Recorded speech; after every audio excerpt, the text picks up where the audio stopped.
చిన్న మాట వింటారా? దేవుని రాజ్యం చూడాలంటే ఆ రాజ్యాన్ని చేరుకునే హక్కు ఎవరికి దక్కుతుందన్నాడు? అందరికి వచ్చేస్తుందా? ఒకడు క్రొత్తగా జన్మించితేనే గాని దేవుని రాజ్యాన్ని చూడలేడు.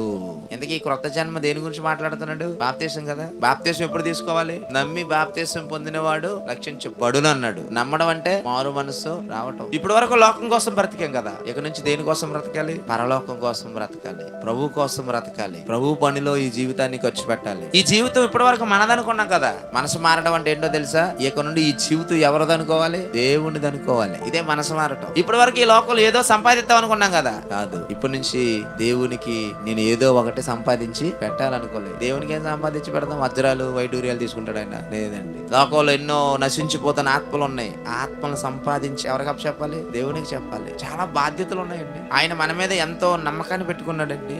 ఆయన మనల్ని ఎంతగానో నమ్మాడండి. కానీ మనం ఏం చేసామో తెలుసండి? నమ్మకం కోల్పోయి లోకంలో దేవుణ్ణి బాధ పెట్టేవారుగా బ్రతుకుతున్నామండి. అలా ఉండొద్దు అంటున్నాడు దేవుడు. ముందు మీరు మారాలి, మీరు కొత్త జన్మించాలి, బాప్తీసం తీసుకోవాలి. బాప్తీసం తీసుకున్న వాడే దేవుని రాజ్యాన్ని చూసే అర్హత వస్తుందట. బాప్తీసం ఎప్పుడు తీసుకుంటాం? మారు మనసు వచ్చినప్పుడే కదా. మీరు మారు మనసు పొంది పాప క్షమాపణ నిమిత్తం బాప్తీసము పొందండి అన్నాడు. అంటే మనం పరలోకం వెళ్ళడానికి సిద్ధపాటు అనేది మనకి ఎప్పుడైతే కలుగుతుందో అదే మనస్సు మారటం.